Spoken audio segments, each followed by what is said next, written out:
चलिए जी, नमस्कार किसान भाइयों, मैं हूँ विकास त्यागी और आज एक वीडियो के अंदर आपका स्वागत करता हूँ। किसान भाइयों, दिन प्रतिदिन अलग-अलग तरीके की मुझको वीडियो बनानी पड़ रही है, क्योंकि जो मेरे किसान भाई हैं, जो मेरे खेती के किसान करते हैं, जो सब्जियाँ की खेती करते हैं, उनके रिजल्ट आ रहे हैं। वो बोलते थे, विकास भाई आप बैंगन वगैरह इन पे ज़्यादा वीडियो बनाते हो, हमारे लिए भी कुछ बताया करो।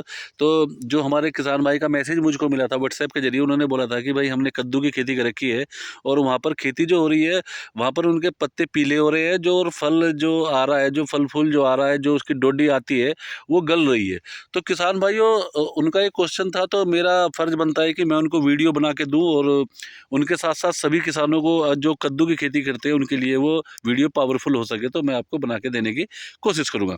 तो किसान भाइयों, जो हमारे किसान भाई थे, जो कद्दू की खेती करते हैं, उनका जो सवाल था, वो ये कह रहे थे क्योंकि विकास भाई, जो बेल है, उसके पत्ते पीले होने स्टार्ट हो रहे हैं और दूसरा जो फल आने की कोशिश करता है, वो गल जाता है।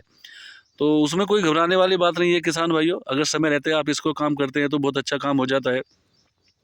जानने की कोशिश करेंगे, पहले हम उसको जानने की कोशिश करेंगे कि वो फल, आपका फल गल क्यों रहा है। वो 2-3 तरीके से फल गलता है, जैसे आप देखते हैं आपके फल जो या बेल है, जो पत्ता है, वो गलने की कोशिश करता है या गल जाता है, तो उसके 2 से 3 कारण बनते हैं।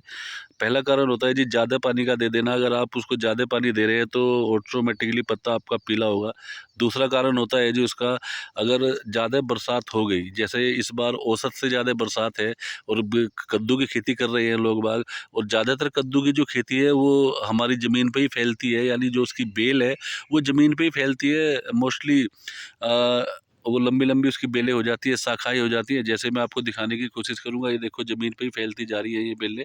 तो वो ज़मीन से टच रहती है, तो अगर ज़मीन के अंदर नमी ज़्यादा दिनों तक बनी रहेगी तो ये प्रॉब्लम आपकी बिल्कुल भी आनी ही आनी है। और सबसे बड़ी प्रॉब्लम है ज़्यादा पानी का देना या ज़्यादा बरसात हो जाना, जिससे कि नमी ज़्यादा आएगी और वो प्रॉब्लम आएगी।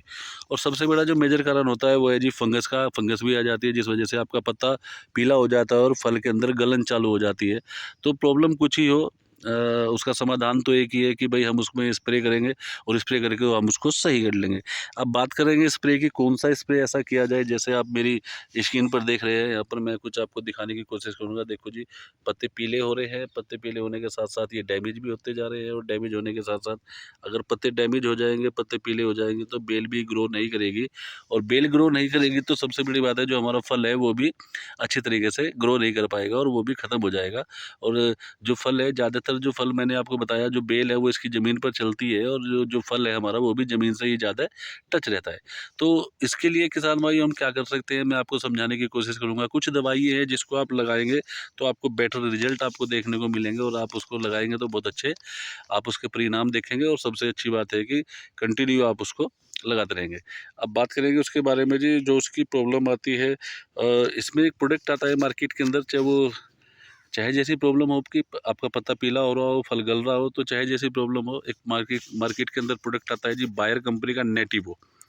नेटिवो बहुत फेमस प्रोडक्ट है बायर कंपनी का। वो लेना है आपको 10 ग्राम पर 15 लीटर वाली टंकी के अंदर डालना है, और उसके साथ में एक स्ट्रेप्टोसाइक्लिन लेना है। स्ट्रेप्टोसाइक्लिन पीले पीले पत्ते आते हैं जी, मैंने आपको बताया था, कुछ पहली वीडियो में भी मैंने कवर किया था स्ट्रेप्टोसाइक्लिन को। वो एंटी बैक्टीरियल है, एंटी फंगल है, बहुत अच्छा काम करता है। अगर कोई वायरस भी है तो उस पे भी वो बहुत अच्छा काम कर जाएगा। तो आपको नेटिवो लेना है 10 ग्राम पर टंके के हिसाब से, और आपको स्ट्रेप्टोसाइक्लिन लेना है, दोनों को मिलाना है। स्टेप्टो को आप निवाई पानी में घोल के लाइए तो आपको ज़्यादा बेटर रिजल्ट मिल जाएंगे, है ना। तो ये चीज़ आप लगाएंगे, नेटिवो 10 ग्राम पर टंके के हिसाब से, है ना। जो आपकी 15 लीटर वाली टंकी है उसमें 10 ग्राम लगेगा, और जो आपका ये स्ट्रेप्टोसाइक्लिन आपको ऐड कर लेना है। तो आपको किसान भाइयों देखेंगे कि जो आपका पत्ता है, जो बेल है, वो भी बिल्कुल ख़त्म हो जाए, मतलब जो उस पर रोग आया हुआ है वो भी बिल्कुल ख़त्म हो जाएगा।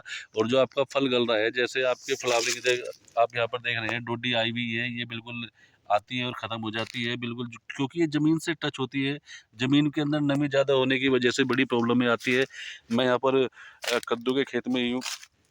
जैसे आप देख सकते हैं, बिल्कुल ये पत्ते बिल्कुल ख़त्म होने वाले हैं जी, ख़त्म होते होते जा रहे हैं। तो आपको ये चीज़ें देखने की ज़रूरत पड़ेगी। तो ये दोनों दवाई मार्केट से लेकर आइए और अपने खेत के अंदर स्प्रे कर दिए, तो बहुत अच्छे रिजल्ट आपको देखने को मिलेंगे। और जो फंगस का अटैक है वो ऑटोमेटिक ख़त्म हो जाएगा। नमी थोड़ा-सा, मैं दोबारा से मैं आपको बोल दूँ, अगर आपके खेत के अंदर नमी ज़्यादा है तो ये भी प्रॉब्लम बढ़ने के चांस होते हैं, है ना। बरसात ज़्यादा हो जाती है तो भी बढ़ने के चांस हो जाते हैं। लेकिन आपने करना क्या है, आपने नेटिवो लाना है और स्टेप्टो लाना है। आप देख सकते हैं यहाँ पर मैं खेत में हूँ, देखो जी कितना नुकसान हो रहा है ना जी। तो नेटिवो लाना है और स्टेप्टो लाना है और आपको स्प्रे कर देना है, तो आपको बहुत बेटर रिजल्ट देखने को मिलेंगे। तो आशा करता हूँ किसान भाई मेरे द्वारा दी गई जानकारी आपको अच्छी लगती है तो चैनल को सब्सक्राइब कीजिए, लाइक कीजिए, शेयर कीजिए। मिलते हैं जी एक नई वीडियो के साथ। बहुत बहुत धन्यवाद।